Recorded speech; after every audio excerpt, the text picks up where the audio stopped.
saya akan menuju ke sana, saudara, untuk melakukan teknik modifikasi cuaca. Saya akan menelisiknya eksklusif.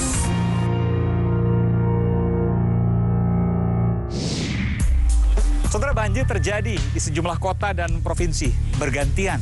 Tapi ada yang tak biasa, menyeruak kegaduhan. Karena apa? Dugaan kuat, karena sang pimpinan daerah punya peluang besar menuju Capres 2024. Apakah ini yang terjadi? Mengapa? Aiman mengupasnya. Saudara, ikuti saya dalam banjir politisasi Pilpres.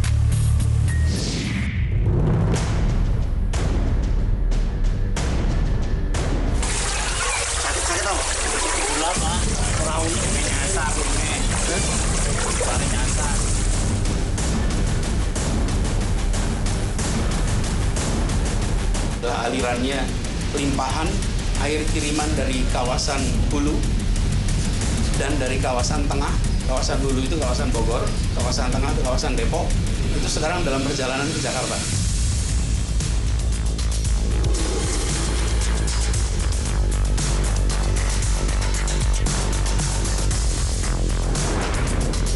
Betul bahwa ada yang dari hulu, tetapi catatannya di Katulampa itu paling tinggi siaga 3. Jakarta biasanya banjir itu di siaga 1. Ketika siaga 3 sudah banjir di Jakarta, berarti volume di Jakartanya yang tinggi.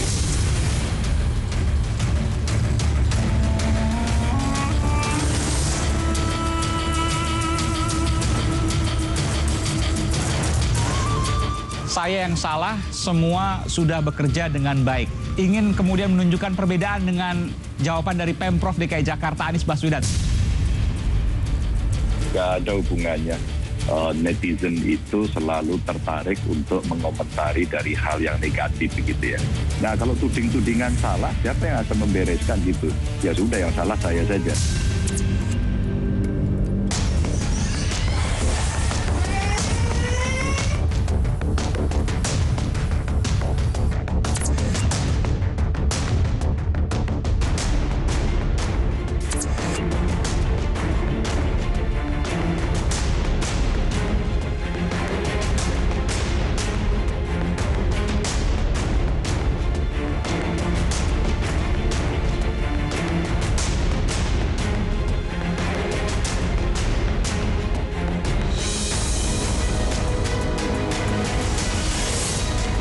Hasil Litbang Kompas ini mengerucut hanya kepada 3 nama, Prabowo Subianto, Anies Baswedan, dan Ganjar Pranowo. Betul demikian?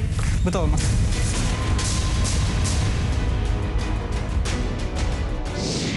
Saudara, sosok-sosok yang kerap disebut bakal punya potensi, peluang kuat pada Capres 2024 tak pernah sepi dari kegaduhan. Contoh di Jakarta misalnya, pada akhir pekan lalu terjadi banjir dan kegaduhan pun tak terelakkan. Gubernur DKI Jakarta Anies Baswedan, yang salah satu namanya juga termasuk dalam kandidat yang mengerucut pada Capres 2024, menyampaikan penjelasannya terkait dengan banjir Jakarta.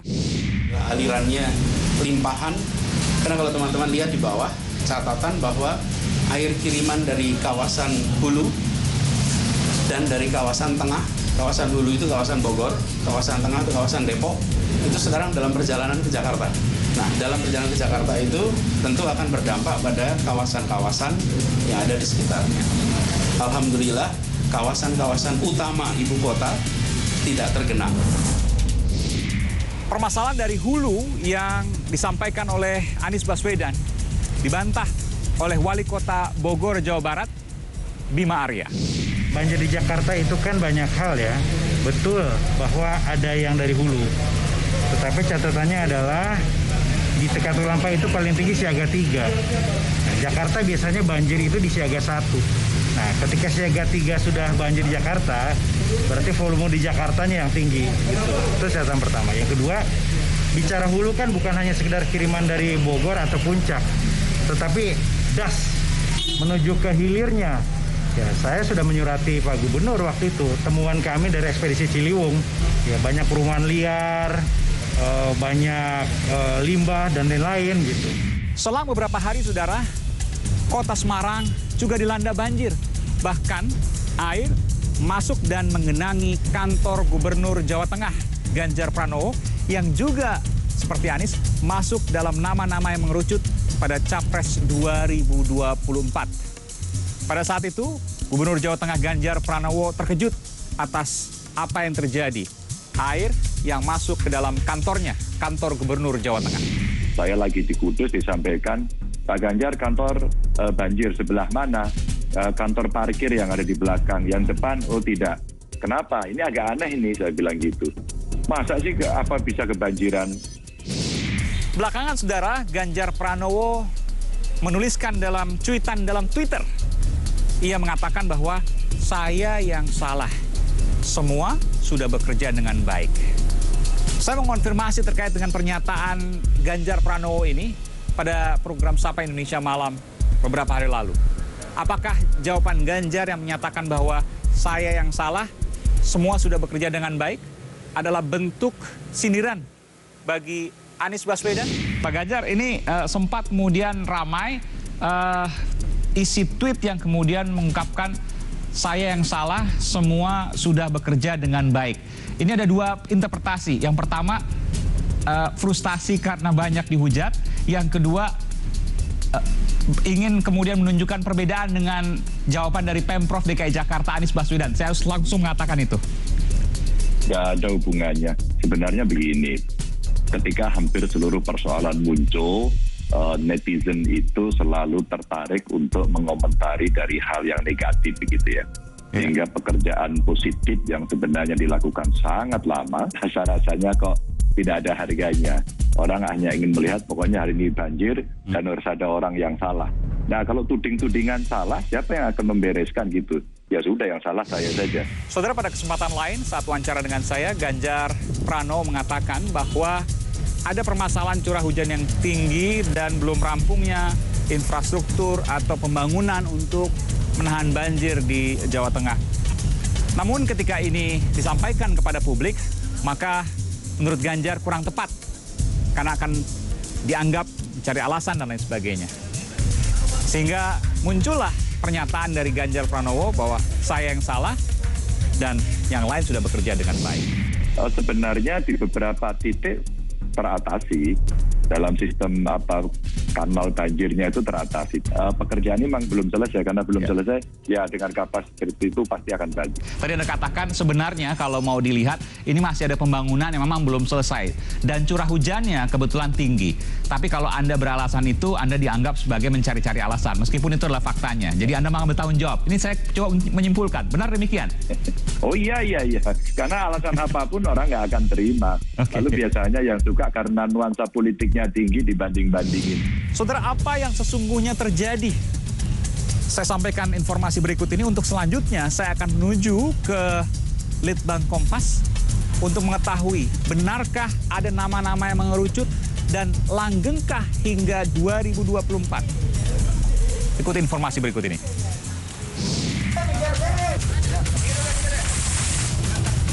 Tapi prioritas kita dalam situasi yang ekstrim seperti ini adalah keselamatan warga. Ya sudah, yang salah saya saja. Silakan Anda tanya saya akan jawab dan saya bertanggung jawab atas semuanya itu. Dalam proses penanganan banjir Jawa Barat, saya laporkan ada program-program yang sudah selesai 100%.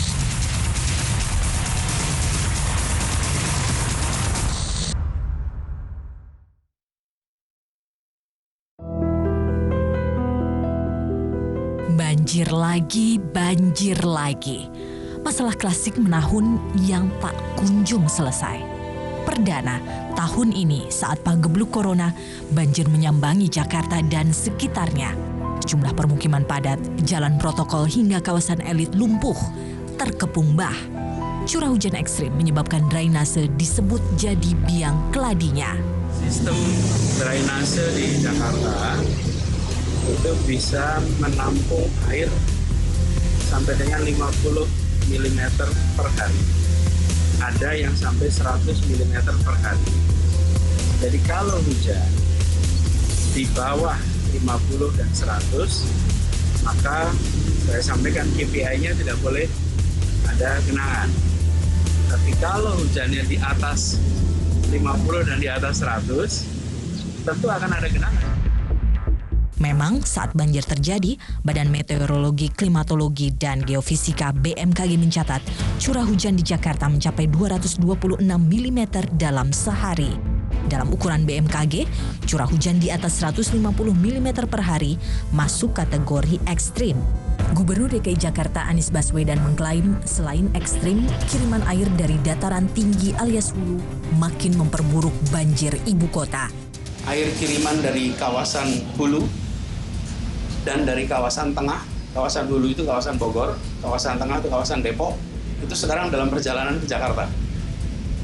Nah, dalam perjalanan ke Jakarta itu tentu akan berdampak pada kawasan-kawasan yang ada di sekitar.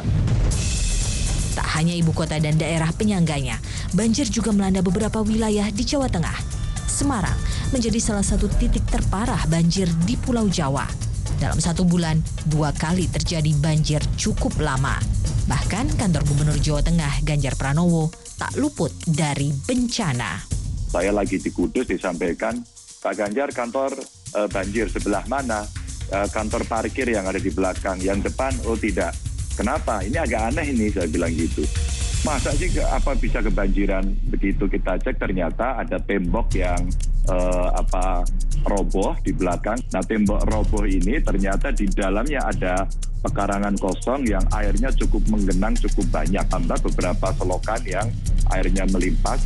Begitu masuk di parkiran, karena masih ada pembangunan gedung DPRD, itu area yang agak turun itu tertutup oleh sebenarnya tanggul kecil sekali hanya untuk membangun semacam penutup, dan akhirnya kita jebol dan langsung habis, nggak sampai 40 menit.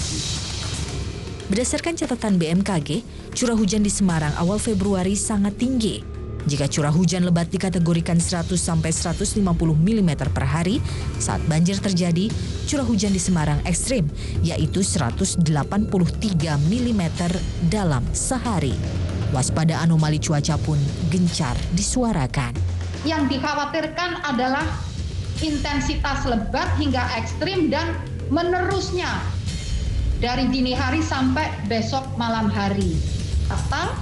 Tetapi serempak ini mulai Banten siaga banjir, DKI Jakarta siaga banjir, Jawa Barat siaga banjir bandang, Jawa Tengah siaga banjir bandang. Namun, persoalan banjir ternyata tak hanya perkara curah hujan ekstrim atau sistem drainase saja. Riuh suara menyerang kebijakan Gubernur Anies Baswedan dan Ganjar Pranowo atasi banjir justru jadi fenomena yang paling ramai diminati. Kebetulan, 2 sosok ini jagoan survei. Meski pemilihan presiden Pilpres masih 3 tahun lagi, sejumlah lembaga telah lakukan survei calon presiden 2024. Lembaga Survei Indonesia, LSI, di antaranya. Survei yang digelar pada akhir Januari lalu menempatkan Prabowo Subianto, Ganjar Pranowo, dan Anies Baswedan sebagai kandidat calon paling kuat untuk presiden 2024. Memiliki tingkat elektabilitas yang saling berimpitan, Ganjar dan Anies membututi Menteri Pertahanan Prabowo Subianto yang melesat sendirian. Menarik dicermati, apakah keberhasilan mengatasi banjir menjadi tolak ukur keberhasilan memimpin negara nantinya? Banjir rasa Pilpres nyata adanya. Aiman mengupasnya. Saya ingin tanya, dari hasil Litbang Kompas, seluruh pemilih partai politik peserta pemilu 2019 ini mengerucut hanya kepada 3 nama, Prabowo Subianto, Anies Baswedan, dan Ganjar Pranowo. Betul demikian? Betul. Teknik modifikasi cuaca. Saya akan melisiknya eksklusif.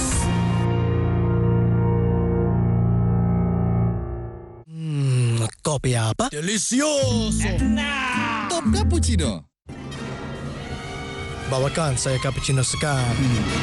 Awas kalau nggak enak. Baru Top Cappuccino. Dari biji kopi spesial, milky foam lebih tebal dan crunchy chocomal. Aromanya, so good. Taste so delicioso. Kopi apa? Top Cappuccino. Top Cappuccino, the Italian taste of cappuccino. Delicioso. Enak. Dari Wingsfood. Jahe merah asli, ya AMH jahe merah, minuman herbal. Oh, AMH herbal dengan habatus sauda. Jahe merah, AMH dah ahlinya minuman herbal.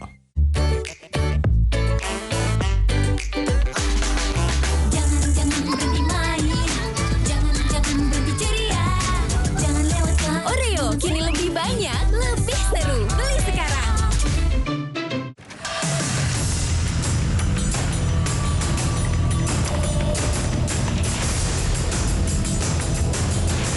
Minum UC 1000 Lemon Water atau Orange Water. Minuman unik mengandung elektrolit dengan 1000 mg vitamin C.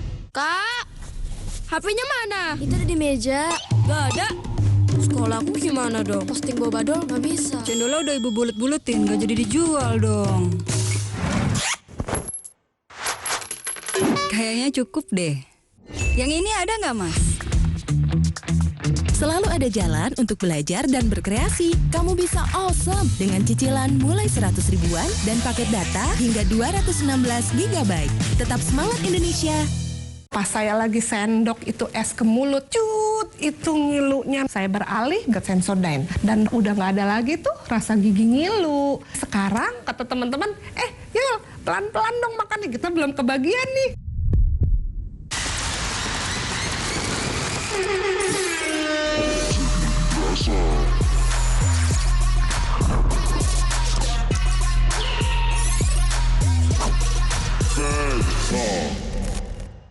Jahe merah asli, ya AMH jahe merah, minuman herbal. Oh, AMH herbal dengan habatus sauda. Jahe merah, AMH dah ahlinya minuman herbal. Yang ini ada nggak, Mas? Selalu ada jalan untuk belajar dan berkreasi. Kamu bisa awesome dengan cicilan mulai 100 ribuan dan paket data hingga 216 GB. Tetap semangat Indonesia. Omehar, minyak ikan pilihan dari laut dalam. Omehar, suplemen omega 3 esensial. Dalam mini kapsul, lebih mudah ditelan. Diproses dengan teknologi modern di Amerika. Bantu pelihara kesehatan tubuh kini dan nanti.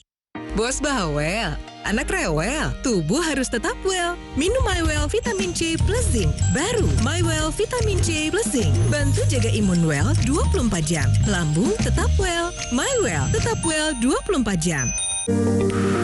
Fresh Care, sekarang tampil lebih fresh. Botol kaca, isinya bisa diintip. Warna-warni baru Auto Fresh. Hangatnya selalu bikin fresh. Fresh Care baru, tampil fresh. New normal itu wajib pakai masker. Biar nafas lega, oles Fresh Care minyak angin kayu putih. Eukaliptus dan kayu putihnya sebagai antiseptik dan legakan nafas. Pakai masker nggak sesak lagi. Fresh Care. Ini si bos, cuma mau yang enak. Ini si barista, paling jago bikin enak. Yang enak pasti Top Cappuccino. Milky Foamnya bikin enak, Choco Milknya makin enak. Delicioso. Top Cappuccino. Bawakan saya cappuccino sekarang. Awas kalau gak enak. Baru Top Cappuccino. Aromanya so good. Crunchy Choco Milk. Taste so delicioso. Kopi apa? Top Cappuccino.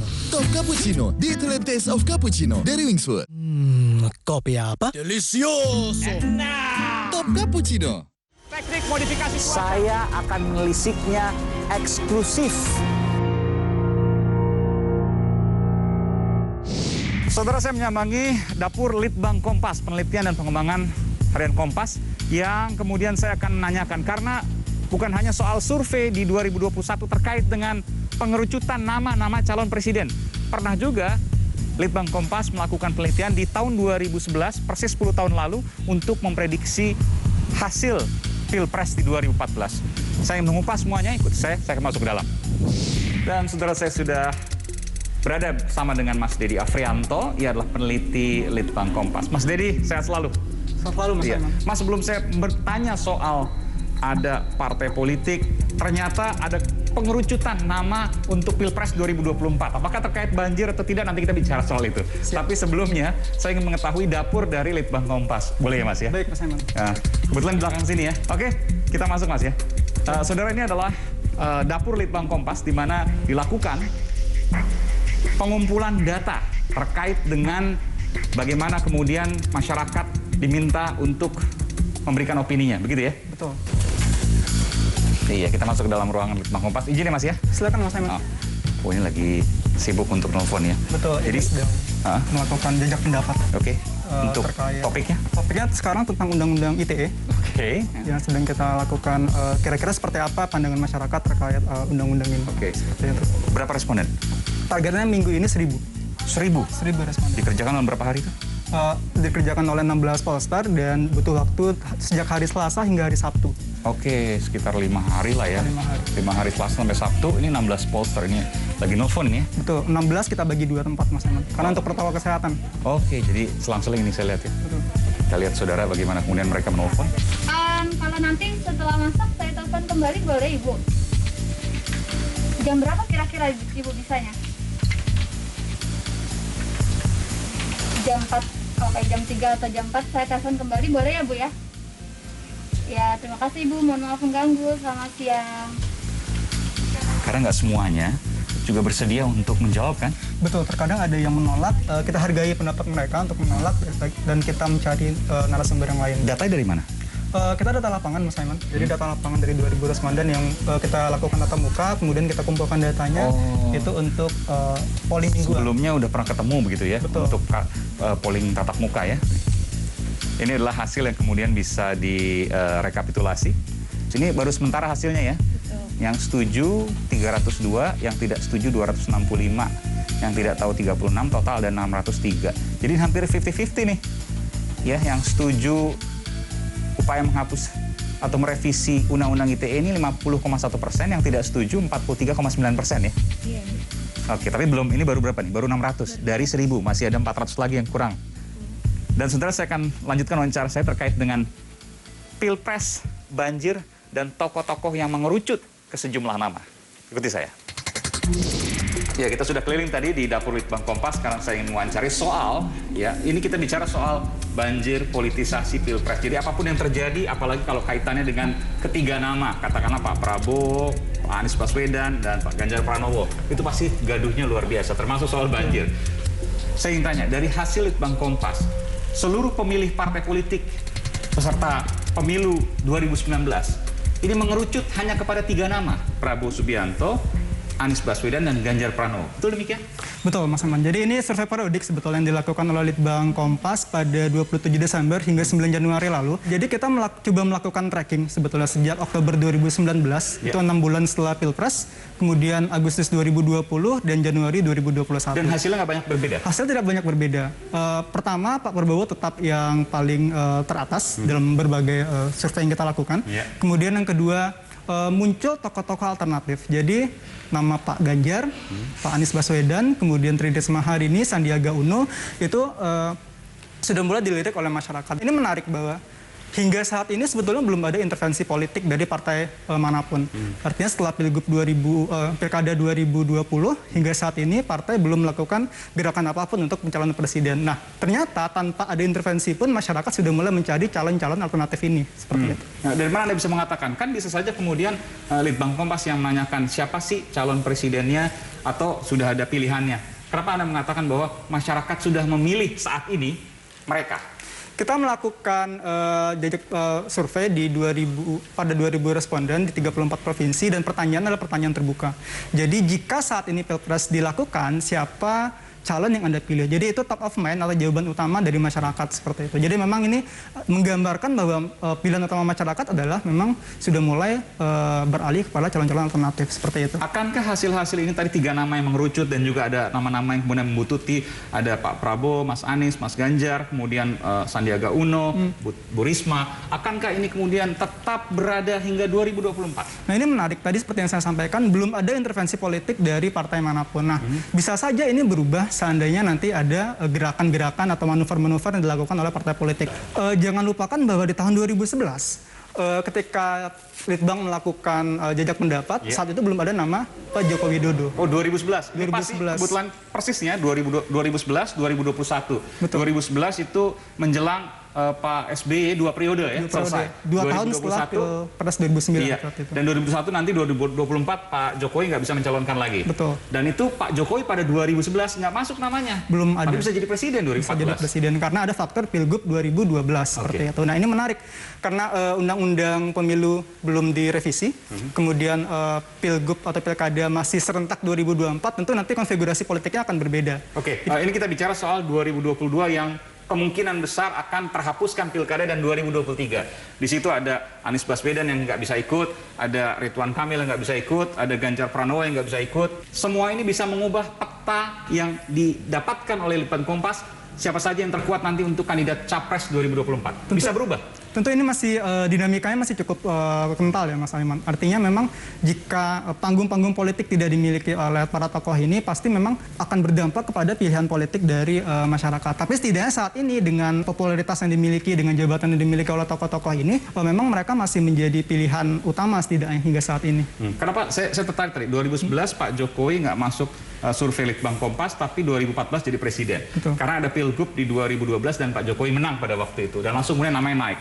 Artinya untuk mendapatkan kursi presiden nggak perlu lama-lama juga. 2012 jadi Gubernur DKI Jakarta, 2014 jadi presiden, cuma 2 tahun. Logikanya gimana Mas? Banyak faktor yang mendorong itu. Pertama adalah gerakan partai politik di daerah, terutama kampanye dan juga menyebarkan informasi tentang calon yang didukung seperti itu. Kemudian yang kedua, dan yang lupakan saat itu pemberitaan memang cukup masif mengarah kepada Presiden Joko Widodo saat ini ya. Nah, mungkin akan berbeda dengan saat ini. Ingat 2011 saat itu belum ada tokoh daerah yang muncul. Saat ini sudah ada nama Pak Ganjar, Tri Risma hari ini, kemudian Ridwan Kamil dan Anies Baswedan. Tentu ini tidak terlepas dari penggunaan media sosial yang cukup masif dan kita tahu calon-calon ini juga cukup aktif di media sosial. Ini menarik juga. Ketika kita lihat sebaran wilayah, ternyata tokoh-tokoh alternatif ini tidak hanya didukung oleh masyarakat. Misalnya Risma tidak hanya didukung oleh Jawa Timur, kemudian Ridwan Kamil tidak hanya di Jawa Barat saja, tapi juga mereka sudah mulai memiliki basis massa di Sumatera, Kalimantan, Sulawesi, bahkan hingga Maluku dan Papua. Artinya memang tanpa ada intervensi dari partai politik pun, tokoh-tokoh ini sudah mulai dilirik oleh masyarakat. Soal banjir, ini kebetulan terjadi dan bergantian ya. Dulu di Surabaya Desember, kemudian Januari di Semarang, di Jakarta, kembali lagi di Semarang. Gaduhnya luar biasa. Dan ini pasti tidak bisa berdiri sendiri. Pasti terkait dengan capres ini.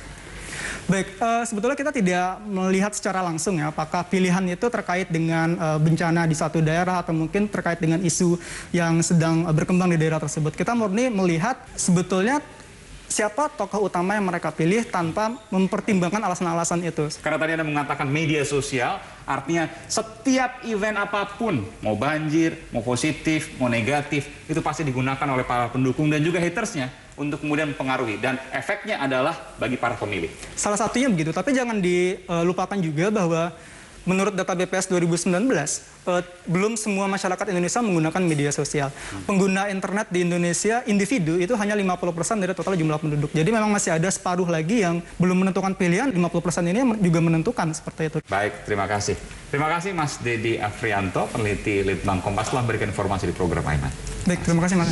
Kita bicara soal 2022 yang mungkin kemungkinan besar nih akan nggak ada pilkada. Nggak akankah ini akan mengubah peta 2024? Anies akan kehilangan panggung, Ganjar kehilangan panggung. Memang disitulah sebenarnya ujian nyata dari elektabilitas Ganjar Pranowo dan Anies Baswedan. Teknik modifikasi. Saya akan melisiknya eksklusif. Yang pintar dong, pilih yang punya bukti ilmiah. Hasil uji khasiat membuktikan minum 2 saset tolak angin setiap hari meningkatkan jumlah sel T, indikator meningkatnya daya tahan tubuh. Orang pintar, minum tolak angin. Badan kaku, pegal dan cepat lelah, faktor utuh. Entrasal dengan ekstrak buah zaitun dan Profit Formula. Minum Entrasal untuk bantu penuhi nutrisi harianmu. Bye-bye faktor U. Kalbe Nutritionals. Hamil? Yeay! Prenagin Mami, nutrisi lengkap makro dan mikro dengan rasa lebih enak. Hamil ya Prenagin. Kalbe Nutritionals. Yang pintar dong. Pilih yang punya bukti ilmiah. Hasil uji khasiat membuktikan minum 2 saset tolak angin setiap hari meningkatkan jumlah sel T, indikator meningkatnya daya tahan tubuh. Orang pintar, minum tolak angin.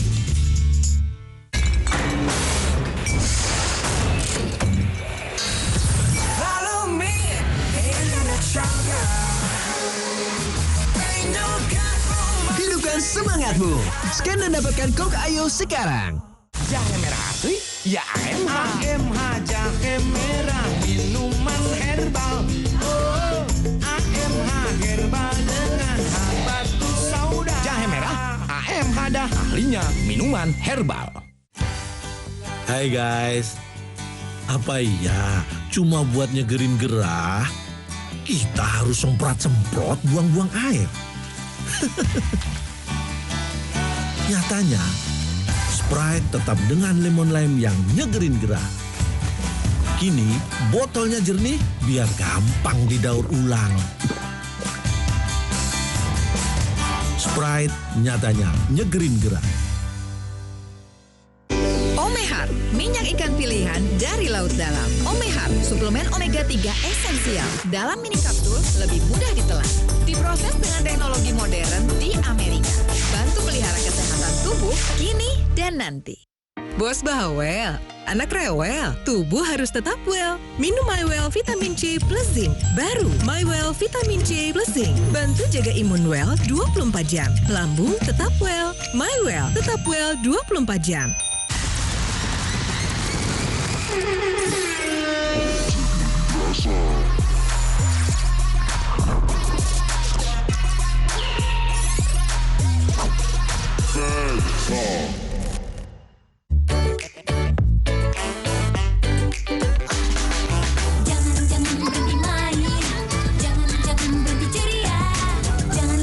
Oreo kini lebih banyak, lebih seru. Beli sekarang. Rasa nyeri mengganggu aktivitas Anda? Baru, Voltaren Balsem Perda Nyeri dengan herbal. Bekerja pada beberapa titik nyeri, melegakan dan bantu redakan rasa nyeri. Badan kaku? Pegal dan cepat lelah? Faktor utuh. Entrasal dengan ekstrak buah zaitun dan Profit Formula. Minum Entrasal untuk bantu penuhi nutrisi harianmu. Bye-bye Faktor U. Kalbe Nutritionals. Hamil? Prenagin Mami, nutrisi lengkap makro dan mikro dengan rasa lebih enak. Hamil ya Prenagin. Kalbe Nutritionals. Ini si bos, cuma mau yang enak. Ini si barista, paling jago bikin enak. Yang enak pasti Top Cappuccino. Milky Foamnya bikin enak, Choco Milknya makin enak. Delicioso. Top Cappuccino. Teknik modifikasi cuaca. Saya akan menelisiknya eksklusif. Saudara, untuk mengupas lebih dalam, saya sudah bersama dengan peneliti politik yang juga Direktur Eksekutif Parameter Politik Indonesia, Bung Adi Praitno. Terima kasih, Bung Adi. Sama-sama, Bung Aiman. Bung Adi, kalau kita lihat, apapun yang terkait dengan kandidat-kandidat yang sering disebutkan bakal jadi kandidat potensial untuk Capres 2024, ya. Apapun yang terjadi pasti gaduh. Banjir misalnya di Jakarta gaduh, di Semarang gaduh, ya. Dan apa yang kemudian mengiringinya? Ya, sederhana, saya selalu dalam banyak kesempatan mengatakan banjir di tempat-tempat strategis seperti Jakarta, Jawa Barat, Jawa Tengah, dan Surabaya, ini banjir rasa Pilpres 2024. Banjir rasa Pilpres? Iya, banjir rasa Pilpres. Karena secara substansi mereka tidak terlampau mau mendiskusikan secara panjang. Misalnya banjir di Jakarta, apakah ini persoalannya di hulu, tidak bikin waduk misalnya di Jawa Barat, di Bogor, di Depok, atau persoalan hilir tentang bagaimana menormalisasi. Bukan itu perdebatannya.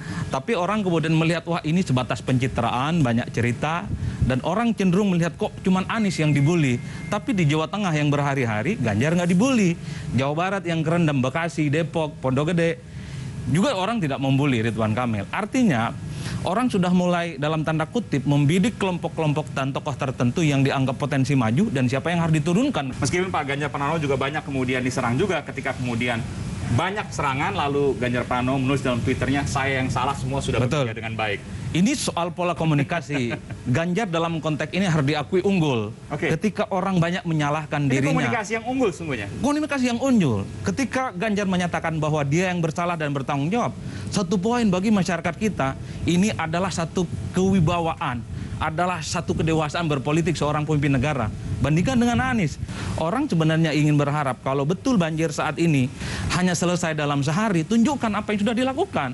Betul tidak ada misalnya resapan yang sudah dibangun, betul tidak ada naturalisasi yang sudah dibangun, kan itu yang ingin dilihat. Meskipun di sisi lain juga dikatakan bahwa banjir di Jakarta hanya 6 jam, tapi di Semarang lebih dari 3 hari. Betul, itu yang saya sebut bagaimana pola komunikasi mengelola kritik dan bully yang sampai. Ganjar dalam konteks ini unggul. Dia memaknai bahwa apapun yang terjadi di Jawa Tengah, dia yang mesti bertanggung jawab. Dan efeknya lebih parah di sana misalnya. Betul. Tapi secara komunikasi dianggap unggul. Betul. Meskipun apa yang dirasakan didampak oleh warga mungkin lebih menderita di sana. Oh iya, jelas. 3 hari, 4 hari, terjadi banjir di mana-mana di Jawa Tengah.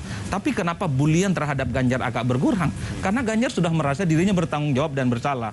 Beda dengan di Jakarta, ketika dituding banjirnya nggak selesai, Anies, Pemprov DKI berkilah. Dia sudah banyak melakukan segala hal untuk menanggulangi banjir. Seakan-akan ingin show off ke publik bahwa tudingan selama ini Anies tidak bisa bekerja, itu nol besar. Tapi ketika ditanya apa sebenarnya yang sudah dilakukan oleh Anies, nggak bisa diukur. Misalnya di Kemang kemarin banjir, ataupun titik-titik banjir baru muncul di mana-mana, seperti Torjol, seumur hidup belum pernah Mas itu. Orang kan bertanya itu. Kalau kita bicara soal kenapa Anies, Ganjar, Pak Prabowo mungkin nggak jarang sebut karena tidak masuk dalam pimpinan daerah yang kemudian sekarang tengah terjadi sesuatu banjir misalnya saat ini. Ya. Nama-nama ini mengerucut kepada 3, Pak Prabowo, Pak Anies, dan Pak Ganjar. Selalu itu kemudian dari awal 2020 sampai hari ini. Anda juga menemukan hal yang sama? Oh iya, kemarin saya kebetulan survei dan dirilis pada hari Minggu sore. Saya menemukan bahwa kalau bicara tentang Pilpres 2024, tentu yang menjadi top of mind dan elektabilitas tinggi tetap adalah Pak Prabowo Subianto. Sekalipun partainya turun Gerindra, sekalipun Prabowo 2 kali tanding kalah, tetap popularitas dan elektabilitasnya di atas rata-rata. Menguntit di belakangnya memang ada Ganjar Pranowo dan Anies.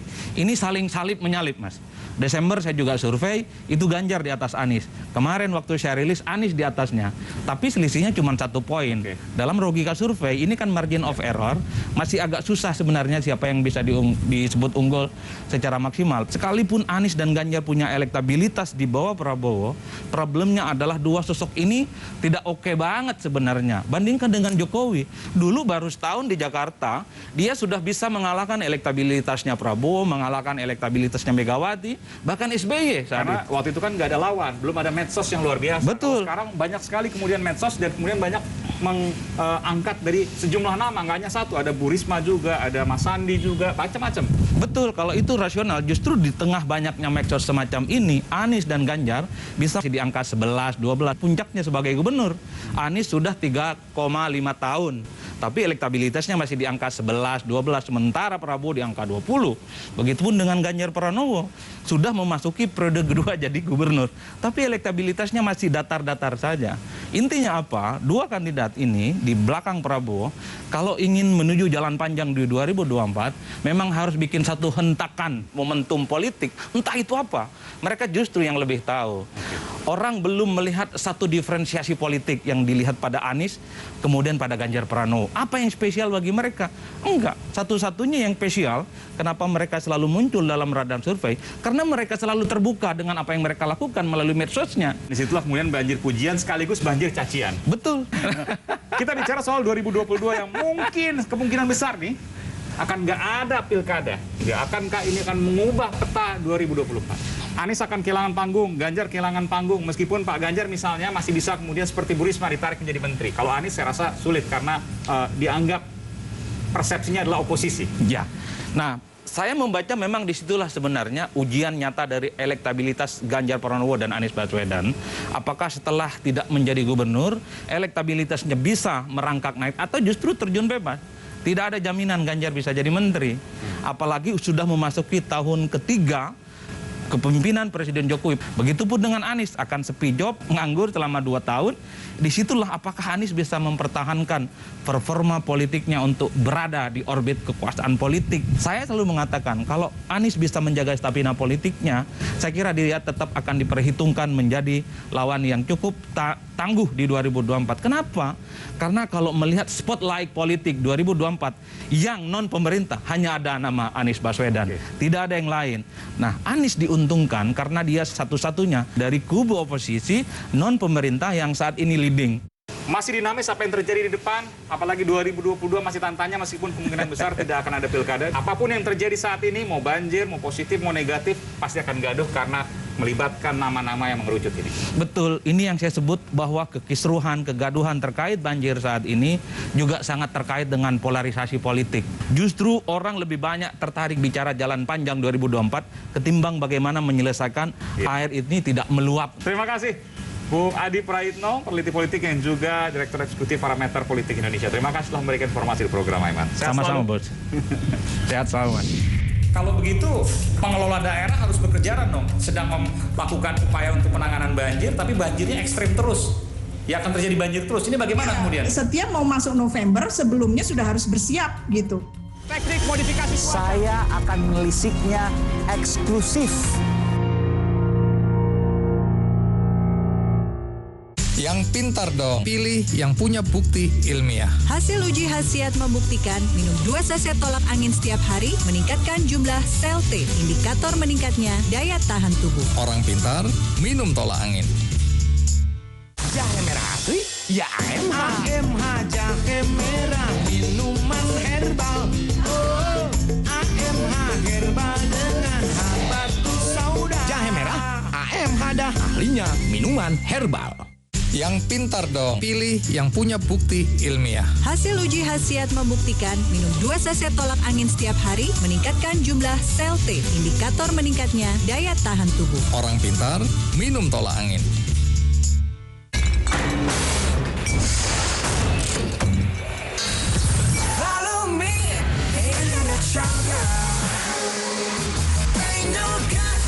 Hidupkan semangatmu.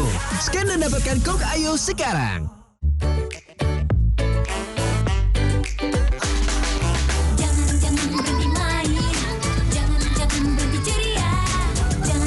Oreo kini lebih banyak, lebih seru. Beli sekarang.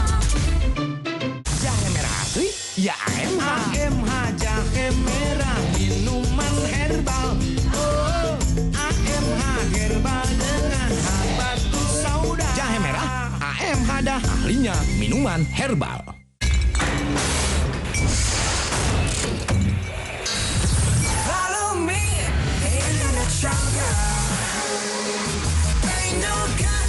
Hidupkan semangatmu. Scan dan dapatkan Coke Ayo sekarang. Tembok ini tampak halus, tapi kalau noda menempel, susah dibersihkan. Karena itu saya gunakan cat tembok Super Shield Anti Noda. Sekali bilas, langsung bersih. Ini alasan saya pilih cat tembok Super Shield Anti Noda. Dalam situasi pandemi saat ini, menjaga kesehatan tubuh harus menjadi prioritas, termasuk menghindari diabetes yang dapat berkomplikasi dengan sejumlah penyakit berisiko tinggi, seperti jantung koroner, tumor, serta kanker. Zona Inspirasi, Selasa 2 Maret, pukul 2 siang, di Kompas TV. Yang dipersembahkan oleh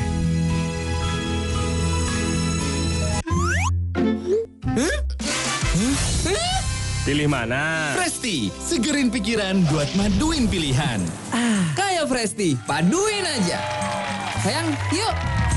Presti, paduin nikmatnya. Coba tunjukin gimana cara makan Oreo. Diputar, dijilat, dicelupin. Baru Oreo Wafer, kris-kris coklatnya. Vitamin C adalah antioksidan untuk meningkatkan daya tahan tubuh. Vitalong C, vitamin C 500 mg. Dengan teknologi time release, daya kerja 12 jam. Lebih tidak asam di lambung dan halal. Vitalong C, fit a long day. Anak-anak perlu dijaga daya tahannya. Beri mereka biolisin. Biolisin dengan multivitamin dan lisin untuk jaga daya tahannya. Biolisin untuk kita. Freshcare, sekarang tampil lebih fresh. Botol kaca, isinya bisa diintip. Warna-warni baru Ultra Fresh. Hangatnya selalu bikin fresh. Freshcare baru, tampil fresh. New normal itu wajib pakai masker. Biar nafas lega, oles Freshcare minyak angin kayu putih. Eukaliptus dan kayu putihnya sebagai antiseptik dan legakan nafas. Pakai masker nggak sesak lagi. Freshcare. Teknik modifikasi cuaca. Saya akan menelisiknya eksklusif. Saudara, ketika Anda ingat, pada akhir pekan lalu, saat banjir melanda sebagian wilayah Jakarta dan juga Bekasi di 2 dini hari, Sabtu dan Minggu, 20 dan 21 Februari 2021. 2 hari sebelumnya, sesungguhnya ini sudah kemudian disampaikan oleh peneliti Lapan Erma Yuli Hastin bahwa akan terjadi hujan besar ekstrim yang mungkin menyebabkan banjir. Dari mana kemudian Lapan tahu soal ini? Saya akan mewawancarai Erma Yuli Hastin, peneliti atmosfer Lembaga Antariksa dan Penerbangan Nasional. Mbak Erma, sehat selalu. Mbak Erma, kalau kita kenal kan pernah ada istilah banjir besar 5 tahunan, 2002, 2007, 2013. Sekarang kok setiap tahun rasanya kita selalu mendengar banjir. Apa yang terjadi sih, Mbak? Ya, sebenarnya banjir itu kalau drive-nya ya, maksudnya pembangkitnya dari hujan, dan hujannya itu ekstrim, itu tidak mengenal siklus gitu. Jadi kalau selama ini ada di berita siklus 5 tahunan banjir Jakarta, sebenarnya kalau dari sisi atmosfernya itu tidak ada siklus yang seperti itu kalau kecenderungannya ekstrim begitu ya. Kenapa? Karena di atmosfer ini gerakannya sangat acak, non-linier gitu ya, apalagi berkaitan dengan cuaca. Kenapa kalau ada siklus, ENSO, siklus, nah itu kan beda lagi. Itu drive-nya SST, suhu permukaan laut, dan itu lebih ke climate lah ya, ke iklim. Tapi kan kita ini banjir ini di-drive oleh cuaca. Oke, pertanyaan saya begini, apakah kemudian cuaca ekstrim itu sebelumnya hanya beberapa tahun sekali, sekarang setiap tahun pasti ekstrim? Ada peningkatan ekstremitas dari cuaca belakangan ini? Betul. Ada, berdasarkan beberapa kajian yang ada, memang ada tendensi bahwa frekuensinya semakin meningkat, begitu ya. Frekuensi kejadian ekstrimnya, ekstrim event yang berkaitan dengan hujan itu ada peningkatan, begitu. Jadi semakin sering. Memang seperti itu, gitu. Oke, kalau begitu pengelola daerah harus bekerja dong, sedang melakukan upaya untuk penanganan banjir, tapi banjirnya ekstrim terus. Ya akan terjadi banjir terus. Ini bagaimana kemudian? Ya, saya kira ya setiap mau masuk November sebelumnya sudah harus bersiap gitu.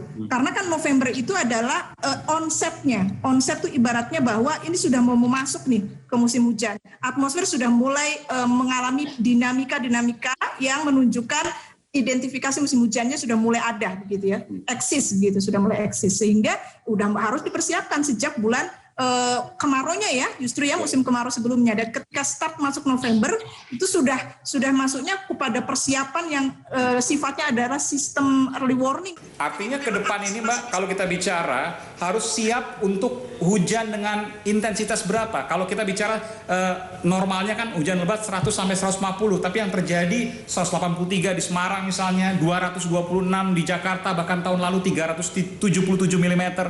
Harus berapa yang disiapkan oleh pengelola daerah supaya kemudian bisa menampung hujan semua ini?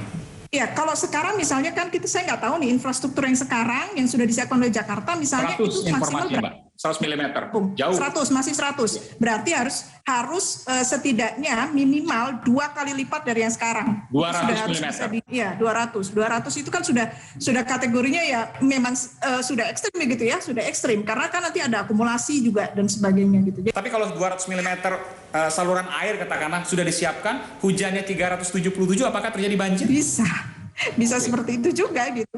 Bisa. Jadi, tapi kan dukung pemerintah kan harus kita ambil yang paling minimal ya, paling minimal kemampuan menanganinya, menampung airnya itu setidaknya minimal tuh 200. Okay. 200. Lebih dari itu lebih bagus lagi, tapi kan kita bicara nanti soal anggaran dan sebagainya. Iya, dan apakah ke depan juga akan selalu terjadi hujan ekstrim setiap tahun di atas 150 mm? Jadi tahun ini kita masih dibayang-bayangi oleh La Niña sampai bulan Maret. Dan bahkan menurut prediksi kami yang sifatnya climate ya, itu Maret ada peningkatan lagi. Nah ini sudah mulai wah ini kalau ada peningkatan rata-rata di bulanan gitu ya, yang dibandingkan Februari itu lebih tinggi Maret, berarti kan potensi ekstrim lagi nih gitu. Itu belum selesai kita gitu. Jadi belum lepas maksud saya ya, belum lepas dari serangan seperti kemarin itu gitu. Itu baru tahun ini ya, sampai bulan Maret. April, Mei ada kecenderungan menurun gitu ya, khusus untuk Jabodetabek. Tapi tahun depan kita nggak tahu lagi. Bukan, artinya identifikasi dari La Niña-nya. La Niña-nya ini bagaimana gitu? Karena masih ada sekarang dua versi. Yang pertama menunjukkan kita udah langsung stabil normal habis bulan sekitar Mei gitu ya, udah langsung normal di kondisi normal. Tapi ada model yang memprediksi extend begitu, memperpanjang. Jadi plannya akan berkepanjangan bayangkan 2 tahun nanti kita akan mengalami hal andai kata yang itu yang hujan yang panjang ya, yang lebih dari biasanya ini. Ya, betul. Terakhir Mbak, ini semua terjadi akibat perubahan iklim. Dan kemudian apa yang bisa dilakukan oleh kita masing-masing warga? Dalam hal ini saya melihat bahwa masyarakat tuh harus aware, intinya aware dulu gitu, peduli dulu dengan cuaca gitu. Karena cuaca ini menjadi salah satu trigger ekstrim gitu. Itu akan meningkatkan ketahanan dari masyarakat sendiri itu untuk menghadapi hal-hal yang sifatnya ekstrim ini. Baik. Terima kasih. Mbak Erma Yuli Hastin, peneliti atmosfer dari Lembaga Antariksa dan Penerbangan Nasional LAPAN. Terima kasih telah memberikan informasi di program Aiman. Sehat selalu, Mbak Erma. Terima kasih, sama-sama. Gaduh banjir tak hanya terjadi di ibu kota Jakarta dan ibu kota Jawa Tengah Semarang. Saat banjir menerjang Kabupaten Bekasi dan Karawang, Jawa Barat, akibat tanggul Citarum jebol, Gubernur Ridwan Kamil juga jadi sorotan.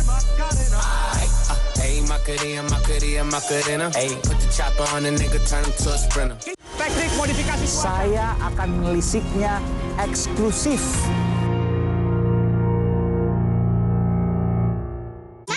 Badan kaku, pegal dan cepat lelah, faktor utuh. Entrasal dengan ekstrak buah zaitun dan Profit Formula. Minum Entrasal untuk bantu penuhi nutrisi harianmu. Bye-bye faktor U. Kalbe Nutritionals. Hamil. Prenagen Mami, nutrisi lengkap makro dan mikro dengan rasa lebih enak. Hamil ya Prenagen. Kalbe Nutritionals. Jahe merah ya AMH jahe merah, minuman herbal. AMH herbal dengan habatus sauda. Jahe merah AMH dah ahlinya minuman herbal. Kak, HP-nya mana? Itu ada di meja. Gak ada. Sekolahku gimana dong? Posting bawa badol gak bisa. Cendolnya udah ibu bulet-buletin, gak jadi dijual dong. Kayaknya cukup deh. Yang ini ada nggak, Mas? Selalu ada jalan untuk belajar dan berkreasi. Kamu bisa awesome dengan cicilan mulai 100 ribuan dan paket data hingga 216 GB. Tetap semangat Indonesia. Rasa nyeri mengganggu aktivitas Anda? Baru Voltaren Balsem Perda Nyeri dengan herbal. Bekerja pada beberapa titik nyeri, melegakan dan bantu redakan rasa nyeri.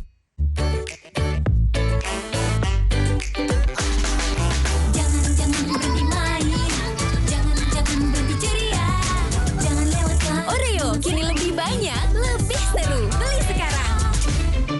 Pas saya lagi sendok itu es ke mulut, itu ngilunya. Saya beralih ke Sensodyne dan udah nggak ada lagi tuh rasa gigi ngilu. Sekarang kata teman-teman, Yul, pelan-pelan dong makannya, kita belum kebagian nih.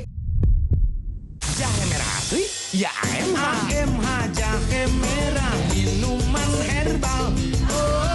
AMH herbal dengan habatus sauda. Jahe merah AMH dah ahlinya minuman herbal.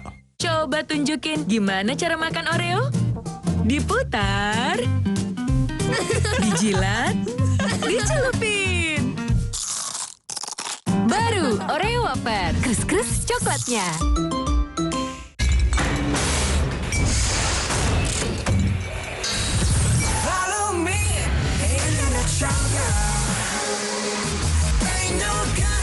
Hidupkan semangatmu. Scan dan dapatkan Coke Ayo sekarang.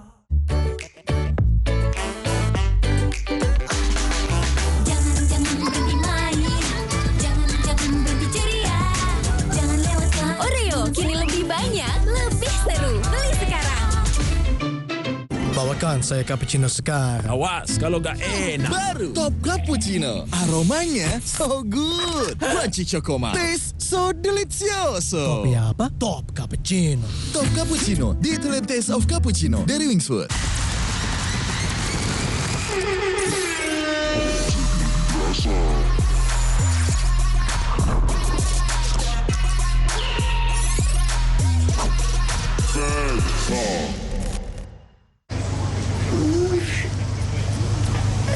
Ambeien, minum Ambeven. Sehari 3 kali 2 kapsul dari ekstrak alami membantu meringankan gejala Ambeien. Atasi Ambeien dengan Ambeven. Pilih mana? Presti, segerin pikiran buat maduin pilihan. Kayak Presti, paduin aja. Sayang, yuk. Presti, paduin nikmatnya. Teknik modifikasi saya akan menelisiknya eksklusif.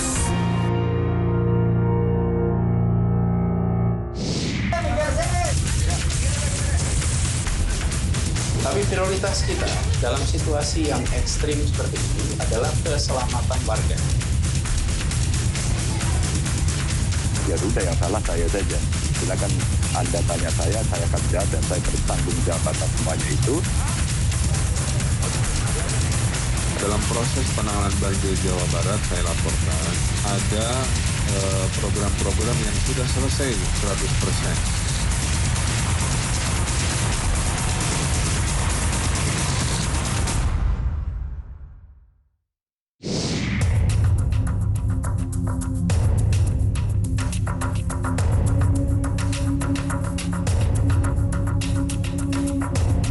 Gaduh banjir tak hanya terjadi di ibu kota Jakarta dan ibu kota Jawa Tengah Semarang.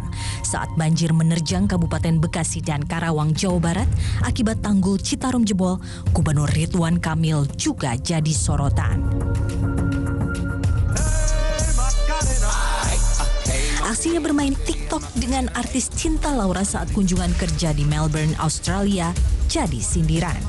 Selepas itu, Ridwan Kamil bergegas pulang dan ia langsung datang ke daerah di mana banjir menerjang. Dalam proses perbaikan, tadi malam juga saya masih koordinasi karena ada tanggul jebol ya Citarum, sehingga sedang dilakukan upaya penanganan secara sementara. Ada kesulitan dari BBWS, kantong biobag itu ada keterbatasan. Hari ini saya minta segera dibeli sebanyak-banyaknya untuk dilakukan penutupan tanggul-tanggul yang gitu. Sebelumnya banjir juga terjadi di kota Surabaya awal dan akhir Desember lalu.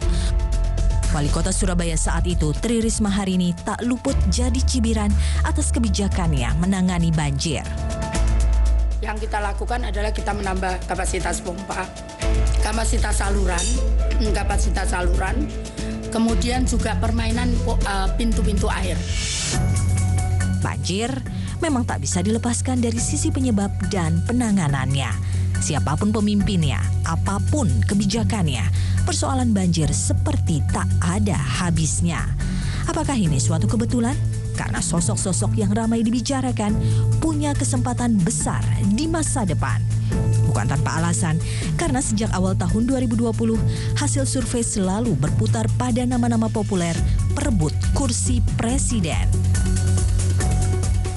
Survei Indikator Politik Indonesia menyebut Ganjar Pranowo menempati urutan teratas dalam bursa calon presiden 2024, disusul Menteri Pertahanan Prabowo Subianto.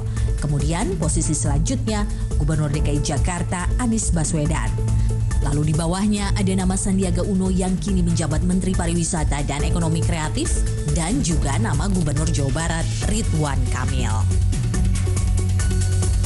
Sementara hasil survei Saiful Mujani Research and Consulting menempatkan Gubernur Jawa Tengah Ganjar Pranowo kembali di posisi teratas, disusul Ketua Umum Partai Gerindra yang juga Menteri Pertahanan saat ini Prabowo Subianto.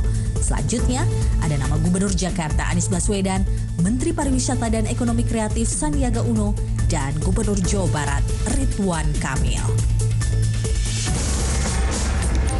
Nama-nama ini akan selalu jadi sorotan hingga mereka menghiasi bursa calon presiden 2024 mendatang. Apakah berhasil atau tidaknya menangani banjir jadi faktor penghalang?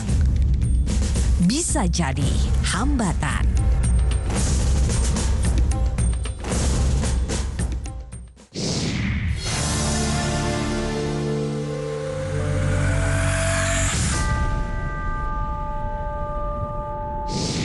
Saudara, kandidasi adalah hal yang biasa.